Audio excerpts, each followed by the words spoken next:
Europe 1, Punchline, Laurence Ferrari.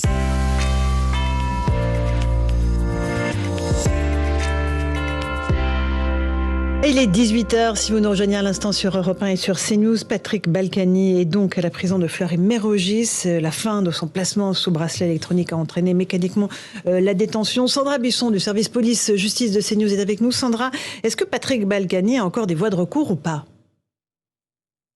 Patrick Balkany peut encore se pourvoir en cassation ce mardi, mais ça ne sera pas suspensif. Il peut également faire une requête en suspension de peine pour raison médicale. Dans ce cas, des experts seraient alors mandatés pour évaluer son état de santé, puisqu'il a fait valoir à l'audience de janvier le certificat médical de son médecin de l'hôpital Cochin qui stipule que son état est peu compatible avec la détention. Autre possibilité, Patrick Balkany peut faire une nouvelle demande d'aménagement de peine, mais vu la manière dont s'est passé le dernier aménagement avec le bracelet électronique, les chances seront peut-être réduites. Un dernier mot pour préciser que Patrick Balkany a été condamné à 3 ans de prison pour fraude fiscale massive et sur cette peine, il lui reste environ 14 mois à purger selon son entourage. Son avocat estime que le retour en détention n'est pas proportionnel aux fautes reprochées à son client Patrick Balkany, d'autant plus qu'il devait accéder à la libération conditionnelle le 10 mars prochain. Merci pour ces précisions, Sandra Buisson. C'est ça qui interpelle un peu Jean-Claude. Le 10 mars, toutes ces mesures devaient être levées et finalement, il est à Fleury-Mérogis. Il pouvait faire une demande de mise en liberté conditionnelle à partir du 10 mars. Il avait probablement quelques chances de l'obtenir, encore que la justice fait plus de cadeaux. Ça fait déjà quelques années que ça dure. D'ailleurs, elle n'est pas là pour ça, on est bien d'accord.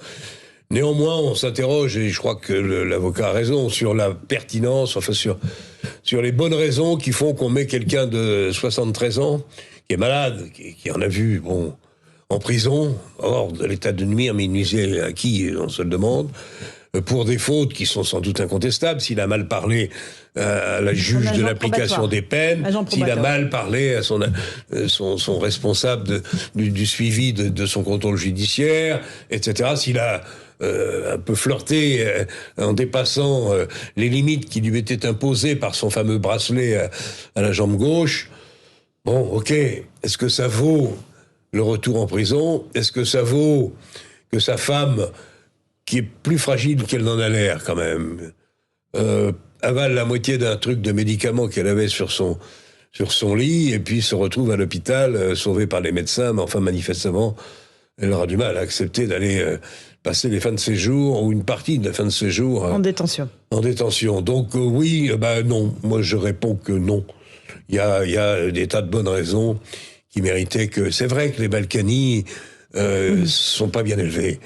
C'est vrai qu'ils ont l'habitude d'avoir fait à peu près ce qu'ils voulaient depuis 40 ans. Ils ont évolué dans une période où le rapport de force entre justice et politique était totalement inversé. Et ils n'ont pas bien compris que ça avait changé et qu'il fallait qu'ils fassent attention. La justice leur a tout pris à peu près. Il leur est Giverny, le moulin, mais qui a été donné aux enfants. Voilà. Donc ils ont, je ne sais pas s'ils touchent une retraite de maire, il a été député, je crois. Bon, il a peut-être quelques milliers d'euros. Bon, est-ce qu'il peut rembourser les millions et les millions d'impôts, de fraude fiscale qu'on lui reproche ? Je ne sais pas. Honnêtement, je trouve que la peine est lourde, très lourde. C'est pas rien d'aller en prison quand on a 73 ou 74 ans. Je comprends qu'il trouve que c'est peut-être un peu sévère. Bon, alors, commissaire Lebars, je ne vais pas vous demander de commenter la décision de justice, mais là, dans le cas présent, il lui reste 14 mois à purger. Donc, combien de temps est-ce qu'il peut espérer ressortir, si vous avez la réponse ? Mais je l'ai pas, parce que ça dépendra des recours qu'il fait et de ce que décidera la justice. Moi, je voudrais donner quand même deux avis juridiques. J'ai aucun avis personnel à donner sur l'incarcération de qui que ce soit. Mais la justice dit publiquement, et je pense que c'est vrai, parce que la justice est censée dire la vérité, plus d'une centaine d'infractions au bracelet électronique, c'est un aménagement de peine. Donc, moi, j'ai encore une fois ce sujet-là. Dans une société française où la justice est contestée, et elle est contestée d'ailleurs parfois sous l'angle, les puissants ne vont jamais en prison, quoi qu'ils fassent. Je regrette encore une fois pour que ce soit Balkany ou monsieur XYZ, mais c'est l'exemple contraire. La justice, à un moment, arrive à saturation, sans doute peut-être de ce qu'a dit Jean-Claude Dacier, de provocation ou d'entretien qui se passe mal. Mais je rappelle aussi qu'une peine, c'est pas uniquement pour être aménagé, c'est fait pour punir. Et une peine vient condamner des faits qui ont été commis, et jusqu'à preuve du contraire, tant qu'il n'y a pas d'autre recours pour qu'il soit présumé innocent, enfin qu'il soit innocent tout court, il a été condamné. Donc une peine, une punition, un non-respect de l'aménagement de peine. Bon, la justice passe par là, dont acte. C'est sans doute très difficile à son âge, ça c'est une évidence, et je me prononcerai pas sur le volet médical. Mais les gens qui nous regardent, qui se disent qu'il y a certaines infractions qui sont jamais condamnées, notamment les infractions financières, ils ont la preuve que c'est faux. D'accord. Mais on s'étonne parfois que certains délinquants multirécidivistes soient tranquillement dans la rue en train de foncer sur des policiers après 28 condamnations. Et on se dit, tiens, parfois il y a une justice un peu différente. Ça fait aussi partie effectivement des autres sujets où on se dit, est-ce que lui qui occupe une place en prison, est-ce qu'il y en a d'autres qui, quand ils vont rouler sur certains de mes collègues, ne devraient pas y être? En l'occurrence, on en parlera je crois tout à l'heure. Ça doit s'appliquer à tous. C'est sûr que s'il y a des voies d'échappement ou des failles qui fait que certains n'y vont pas parce qu'on est en échec, que ce soit police, justice, ça pose question aussi. Mais dans ce débat de société, une faute, une peine, et elle doit être exécutée. Quand on a un bracelet électronique, même si c'est un aménagement, c'est une chance et une facilité de ne pas être en milieu clos ou en milieu carcéral.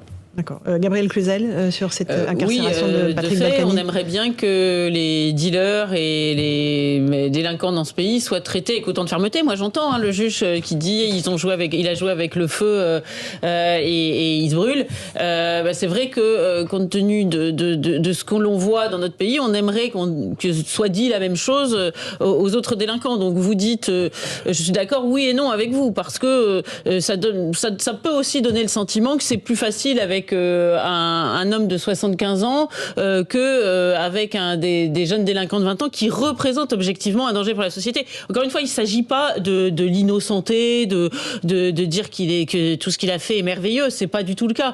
Mais c'est vrai que la prison, elle est là pour mettre à l'écart de la société, pour ne pas représenter de danger pour les Français. C'est vrai que on nous dit qu'on manque de places de prison. On se demande pourquoi finalement, dans ce cadre qui est financier, on ne trouve pas dans un parallélisme des formes à faire des sanctions purement financière et éventuellement un bracelet électronique plus sévère. Alors on me dit oui, mais parce qu'il a organisé finalement d'une certaine façon, enfin moi je sais pas, je connais pas assez, mais c'est facile pour quelqu'un comme cela d'organiser son insolvabilité, de faire des sociétés écrans, des hommes de paille, etc. Néanmoins, vous le disiez, je vous fais la réflexion d'une Française moyenne, il a des salaires encore. Le Français ordinaire, quand par exemple il ne règle pas son PV, on finit par le saisir sur son compte. Donc là, on se demande pourquoi il n'y a pas de saisie de la même façon. C'est vrai que ce qui est dérangeant, c'est les réflexions du juge qui avait l'air de dire que l'argument ultime, ça avait été la façon dont on lui avait mal parlé. Le nombre de gens qui parlent mal aux agents publics dans ce pays, il est quand même nombreux. Il est quand même grand, pardon. Commissaire Lebars, oui, effectivement. Mal parler à un magistrat, soit c'est un outrage, soit c'est pas un outrage. Effectivement, là, on est dans le subjectif. La question, c'est de savoir s'il a ou pas respecté les mesures qui étaient celles de son bracelet électronique, de son aménagement de peine. Enfin, sur l'argent, moi, je renvoie à l'interview qu'il a faite. Qu'est-ce que pensent les Français d'un élu comme Patrick Balkany qui a dit devant une de vos confrères qu'il avait encore 10 à 15 millions de dettes? Le problème, c'est que s'il les a et qu'il ne les paye pas, ça fait aussi partie des raisons pour lesquelles la justice passe. S'il n'y a pas les sanctions financières, s'il n'y a pas le respect du bracelet électronique, moi je vous dis encore une fois, j'ai aucun avis qui consisterait à avoir de l'empathie. Une peine, c'est aussi fait pour punir. C'est pas fait que pour protéger du danger de la société. Ça, c'est l'incarcération, c'est la détention provisoire qui fait qu'on écarte du danger de la société le temps que la justice passe. Mais une fois que la justice est passée, s'il y a une peine de prison, c'est une punition avant d'être écarté de la société. C'est aussi une façon de payer sa dette à la société. Là-dessus, vous êtes du même avis que le commissaire? Oui, on est du même avis. Je pense qu'il y a cette partie de la privation de liberté qui fait partie de la peine également. À partir du moment où c'est vrai que les Balkany ont joué avec le feu, médiatiquement aussi, ils peuvent gérer leurs problèmes, et le fait qu'il y ait cette petite distance entre la date où ils auraient pu demander la levée du bracelet, c'est-à-dire le 10 mars, donne le sentiment qu'effectivement la justice, qui aurait pu, dans le fond, laisser passer, n'a pas voulu laisser passer. Pour faire un exemple. C'est ce qu'on entend entre les lignes. Voilà. Pour les même chose pour Claude Guéant, qui doit sortir lui de prison mercredi, ancien ministre de l'Intérieur, condamné dans l'affaire des primes en liquide. Même chose là, valeur d'exemple, Jean-Claude? Oui, sans aucun doute. Bien sûr. Mais en même temps, il ne faut pas non plus se raconter d'histoire. On a depuis plusieurs années maintenant un affrontement assez violent, assez vigoureux entre le monde politique et la justice. Longtemps, le monde politique a fait à peu près ce qu'il voulait. Je m'excuse, mais c'était quand même la réalité. Il y a 20 ans ou 30 ans, les choses ont beaucoup changé. Le monde a changé et personne ne s'en plaindra. Il faut que chacun, tout de même, les politiques en premier, respecte les lois qu'ils s'édictent eux-mêmes.